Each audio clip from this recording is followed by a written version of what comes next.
नमस्कार, यहाँ शबरदाई।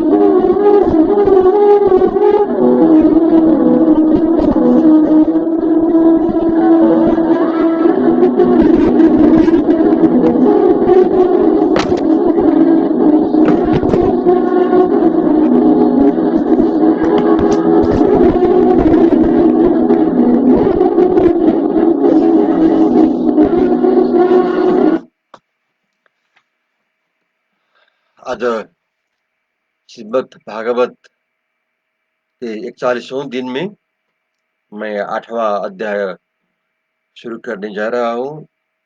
इस अध्याय में ब्रह्मा को विष्णु दर्शन संबंधी हम श्रवण करते हैं। नाभि कमल के जन्म ले ब्रह्मा तप किन्ना जाए, सो अष्टमम अध्याय में कहीं कथा समझाए।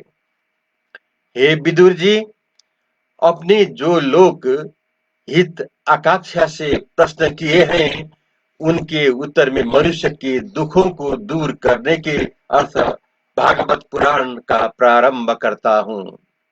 जो भागवत साक्षात भगवान शेष जी ने ऋषियों सनत कुमारादि के सम्मुख कहा है। फिर सनत कुमार ने व्रत धारण करने वाले सांख्यायन मुनि के पूछने पर उनसे कहा।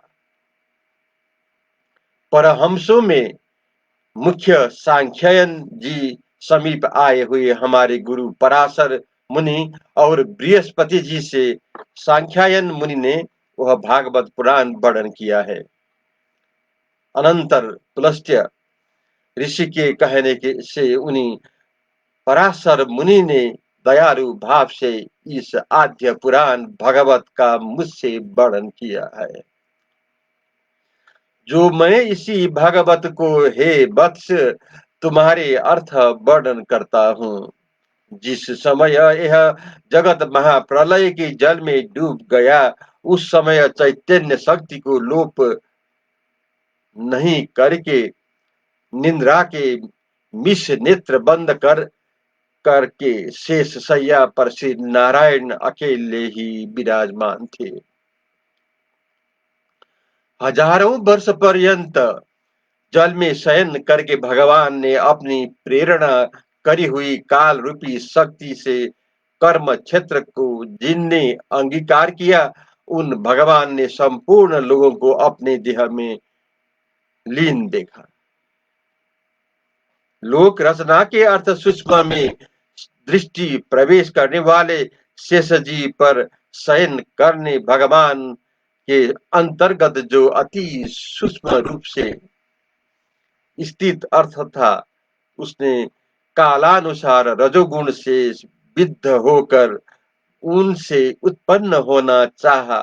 तब जलाशायी नारायण को नाभि स्थान का भेदन हुआ।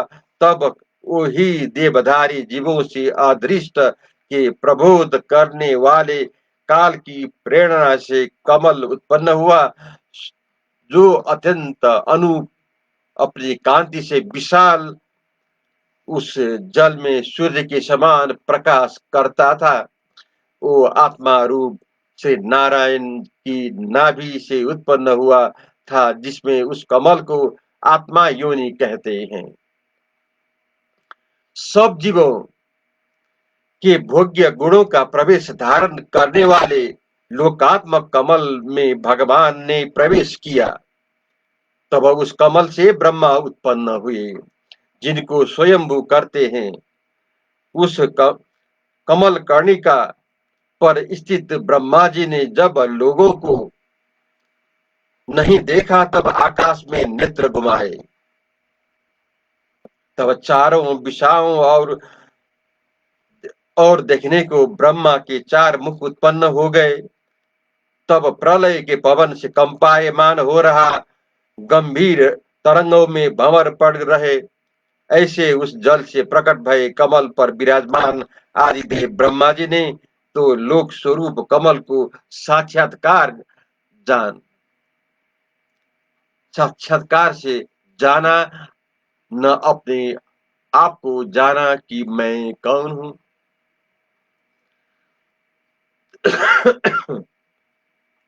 तब ब्रह्मा जी ने विचार किया कि जो यह कमल पर स्थित हूं सो मैं कौन हूं, और जल में यह कमल कहां से उत्पन्न हो गया है, नीचे तक है अथवा यहां से उत्पन्न हुआ है, और इसको प्रकट करने वाला भी अवश्य कोई होगा, और इसकी जड़ का आधार भी कहीं होगा, क्योंकि बिना आधार के कोई वस्तु ठहर नहीं सकती। पर ब्रह्मा जी इस प्रकार विचार करने करके कमर की नाल से भीतर ही जल के माध्यम में प्रविष्ट हो गए, और नीचे जड़ जड़ और कमल के भीतर ढूंढते ढूंढते ब्रह्मा जी ने कमल की जड़ का ठिकाना नहीं पाया। हे विदुर, उस अपार अंधकार में अपने रचने वाले को ढूंढते ढूंढते ब्रह्मा को बहुत काल व्यतीत हो गया। वह काल संपूर्ण प्राणियों को भय देता, वह सबकी आयु छीण करता, ब्रह्मा की आयु को भी छीण करता है। तब ब्रह्मा जी अपना मनोरथ पूर्ण न भया जानकर उल्टे लौटकर अपने स्थान पर धीरे धीरे आए के निवृत्ति चित्त होकर श्वास रोक समाधि लगाए योग में स्थित हो गया। 100 वर्ष पर्यंत योग करने से उस आदिदेव ब्रह्मा जी को ज्ञान उत्पन्न हुआ, और आप ही ने हृदय मध्य में उस प्रकाशित स्वरूप को देखा कि जिसको पहले कभी नहीं देखा था। कमलनाल के समान और गौर और विस्तार वाले शेष जी के अंग रूप सैया पलंग पर पुरुष रूप अकेले सहन कर रहे भगवान का ब्रह्मा जी ने दर्शन किया है। अब नवम अध्याय प्रारंभ। इस अध्याय में ब्रह्मा द्वारा भगवान का स्तवन विषय में श्रवण करते हैं। करी प्रसन्न जिमि विष्णु को ब्रह्मा स्तुति कौन, सोई नवम अध्याय में वर्णत चरित प्रवीण। ब्रह्मा जी स्तुत करते हैं, हे भगवान, बहुत काल तप करने से आज मैंने आपको जाना है। हे भगवान, आपके स्वरूप से पृथक कुछ भी नहीं, और जो है सो शुद्ध नहीं है, क्योंकि माया के गुणों से विकार युक्त होकर तुम ही अनेक रूप से भाषित होते हो। हे परम, जो ये आनंद मात्र विकल्प रहित सदा तेजोमय जगत को उत्पन्न करने वाला विश्व से न्यारा अद्वितीय और महाभूत इंद्रियों का कारण आपका रूप है, इससे परे और कोई नहीं है। इसमें मैं इसी आपके स्वरूप की शरण हूं, और हे भुवन मंगल रूप, अपने ध्यान में मुझे सरीखे उपासकों के मंगल के अर्थ 14 भुवन का मंगलदायक चिदानंद स्वरूप का अपने आदर्श दिया है। ये स्तुति करने योग्य त्रिलोकी रचने वालों, मैं मुझको अपनी कृपा से अपनी नाभि कमल से प्रकट किया। आपके उदर में स्थित विश्व जिसकी योग निद्रा के अंतर में है, प्रफुल्लित कमल के समान नेत्रों वाले आपको हमारा बारंबार नमस्कार है। हे संपूर्ण संसार के सुहृद, एक आत्मा तत्व आपस त्वादि गुण रूप ऐसे ऐश्वर्य के द्वारा सब संसार को सुख देते हो, सो वही दिव्य दृष्टि मुझको मिले, जिसे पूर्व की नाई इस जगत को रचूं। आप अपने दासों को प्रिय परमेश्वर है। हे शरणागत बरदायक, हे विश्वनायक, लक्ष्मी रूप अपनी शक्ति के साथ सगुण अवतार धारण कर आप अनेक प्रकार की लीला और विहार संसार को सुख देने के अर्थ करते हो। हे स्वामी, हमको इस जगत के रचने में प्रवृत्त करो और मैं आनंद अज्ञान फंद में न फंसूं। जैसे आप कर्मों का त्याग करो, ऐसी कृपा मेरे ऊपर करो। मैत्रेय जी बोले कि जब इस प्रकार ब्रह्मा जी तप विद्या और समाधि करके जहां तक मन और वाणी की गति थी, तहां तक अपने उत्पन्न करने वाले भगवान को स्तुति करके थके भय कि समान स्थिति हो गए। तदंतर भगवान ब्रह्मा जी के अभिप्राय को जानकर और उन्होंने प्रलय के जल से दुखित देखकर तथा लोक उत्पत्ति के विज्ञान के अर्थ चिंतित देख मोह को दूर करते हुए गंभीर वाणी से एक वचन बोले। हे वेदगर्भ ब्राह्मण, आलस्य मत करो और जगत के रचने के अर्थ उद्योग करो तथा जिस वस्तु की प्रार्थना तुम मुझसे करते हो, वो शक्ति रूप वस्तु मैंने पहले ही तुमको दे दी है। ब्राह्मण, तुम फिर तप करो और मेरे आश्रित हुई विद्या को धारण करो। अब तुम मेरी विद्या से फंसे हुए सब लोगों को अपने हृदय में प्रत्यक्ष देखोगे।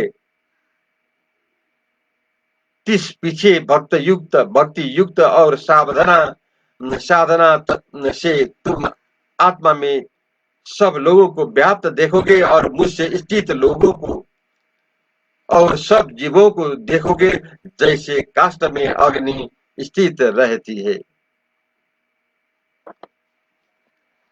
सब पातक और मल तुम्हारे उसी समय जलकर भस्म हो गए हैं। अनेक प्रकार के कर्मों के विस्तार करके अधिक प्रजा के रचते हुए तुम्हारी आत्मा खेत को नहीं प्राप्त होगी। यह पापी रजोगुण भी तुमको नहीं व्यापेगा, क्योंकि प्रजा के रचने के समय तुमने अपना मन मुझसे लगाया है। तुमने मुझको जान लिया क्योंकि तुमने पंचभूत इंद्रिय गुण अहंकार इनके पृथक मुझको माना है। जल कमल की नाल के मार्ग से जब तुमको कमल के मूल को ढूंढते हुए संदेह हुआ कि उसके नीचे कुछ अवश्य होगा, ऐसे भ्रमजाल के समय तुमने मेरे जानने की अभिलाषा की, तब मैंने अपना स्वरूप तुम्हारे हृदय में प्रकट किया है। हे ब्राह्मण, मेरी कथा रूप अभ्युदय के चिन्ह वाली जो तुमने हमारी स्तुति की है और जो तप में तुम्हारी निष्ठा भई, यह सब मेरी ही कृपा है।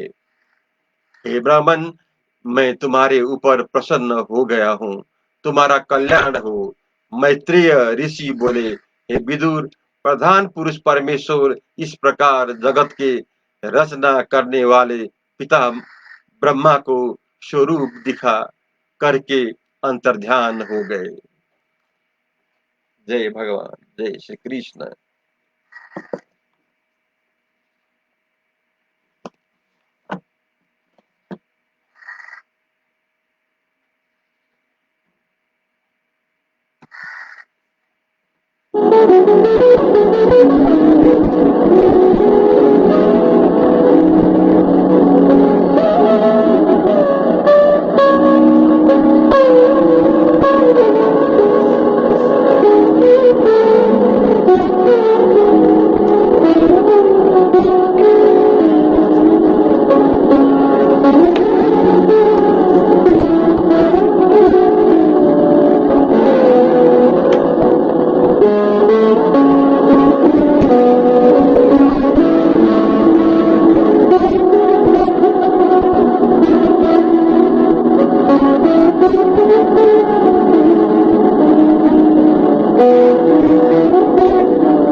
नमस्कार, स्वेदक।